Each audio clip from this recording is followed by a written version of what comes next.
Hello everyone. So I've had my Tesla now for a few days and I think it's time to kind of do a bit of a first impressions, things I like, things I hate, things I'm surprised about video. So let's get into it.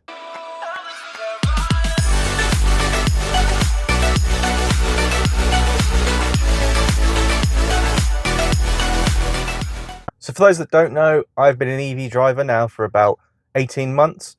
My wife has a Fiat 500e and that's been our main car up until now. I will actually also be doing a review of that car after 10,000 miles, so do go check that out if that's interesting as well. But these are definitely kind of my opinions centered around the fact that I have been an EV driver for a while now.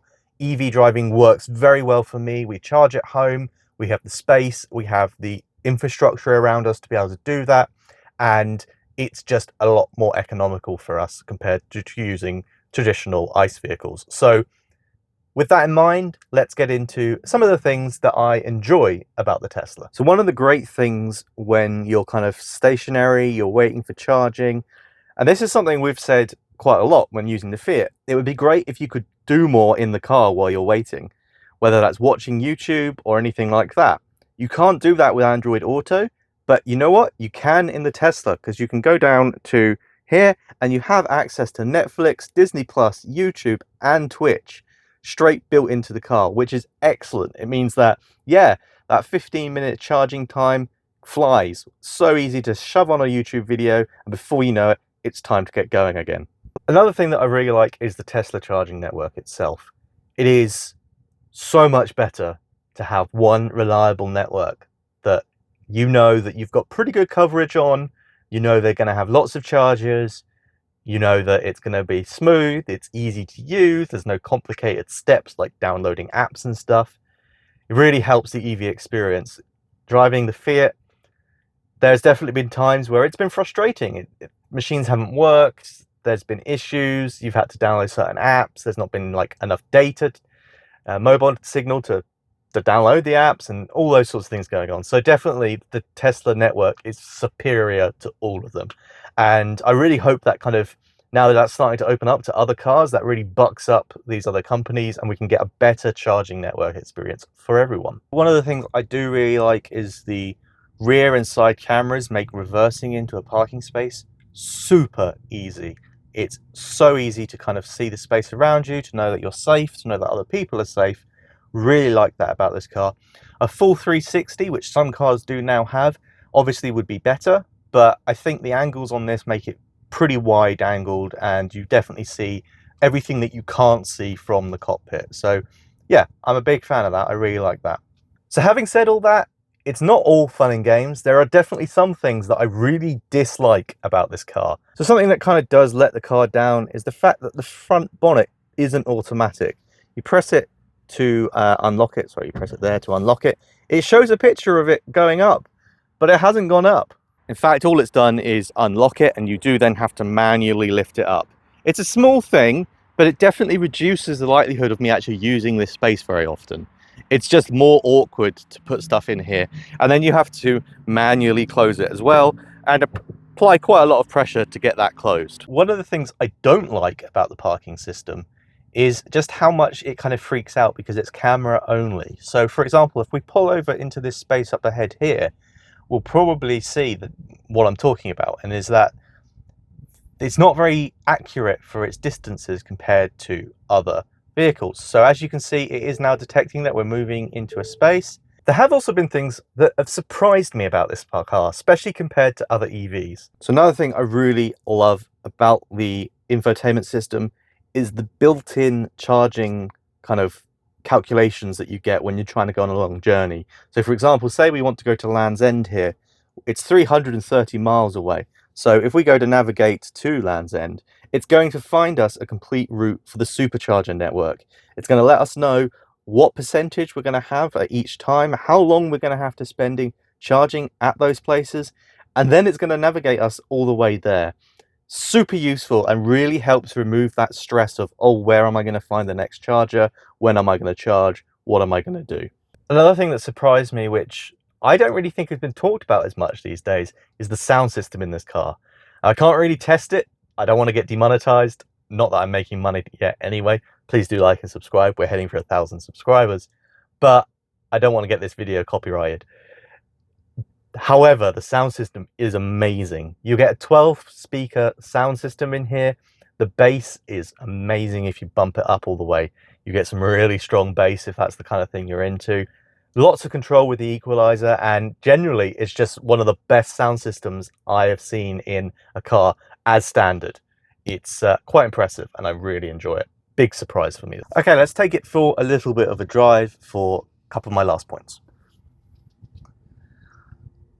So I said the reverse cameras really are nice. I'm a big fan of that. But we're going to pop round and just see what it's like on the road. I will say that the steering feels a little heavy, especially if I'm going to start comparing it to the Fiat. The steering as standard is very heavy. You can change this to be a lighter kind of mode, but this definitely feels heavier than other cars that I've driven before. I don't know if that's necessarily a bad thing though.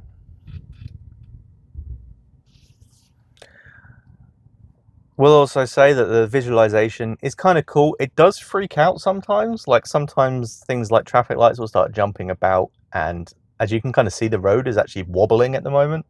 A little weird, but it's still a cool visualization. I definitely wouldn't take it as like gospel if you're trying to use it to drive by. And it doesn't give me a lot of great confidence in the full self-driving capabilities yet.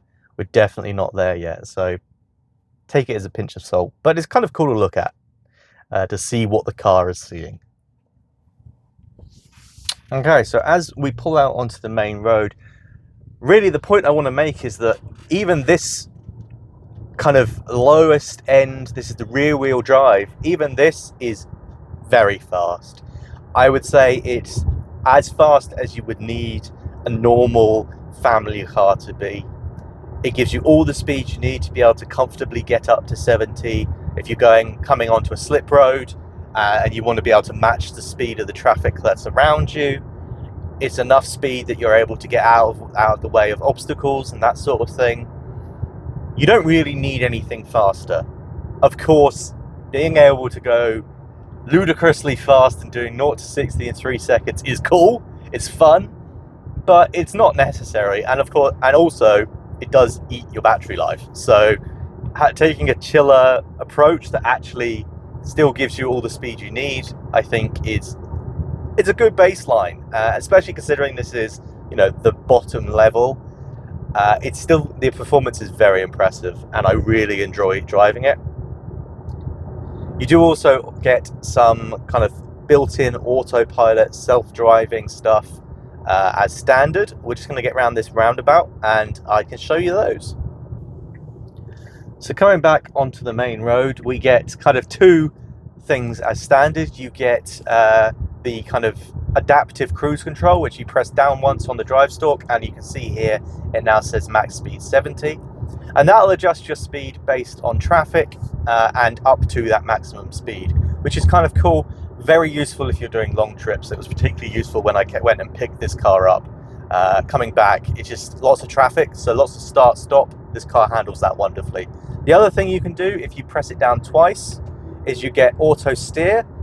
We have also got the Easter egg enabled where you get the rainbow road, which I think is kind of a fun addition.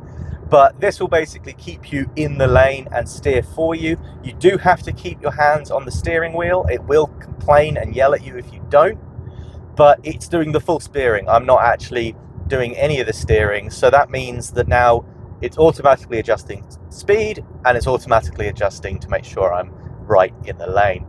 And those are both really going to be very useful for long trips. As standard, obviously, it doesn't do the lane changing or anything like that for you. That is the extra package that you have to buy, which is quite a big expense and not something that I've done. But I think just as features included with the car, these are quite nice. As you can see, it's now slowing us down because the car in front is braking. I really like these, and it's going to be super useful for road trips. But I would definitely say, even with all those things in mind, I do really enjoy this car. This car is absolutely brilliant. It's been a lot of fun. It's been great to have the extra mile range. I've really enjoyed having it, and I definitely plan to keep the car. There's no two ways about it. It's worth it for me. So if you have enjoyed this video, please do make sure to hit that like button and subscribe. We're going to be producing lots of more Tesla and EV content, along with my normal aviation content, my normal conference vlogs. So much going on with this channel this year, really pushing hard to grow and increase the channel. So I would absolutely love it if you could hit subscribe and join me on that journey.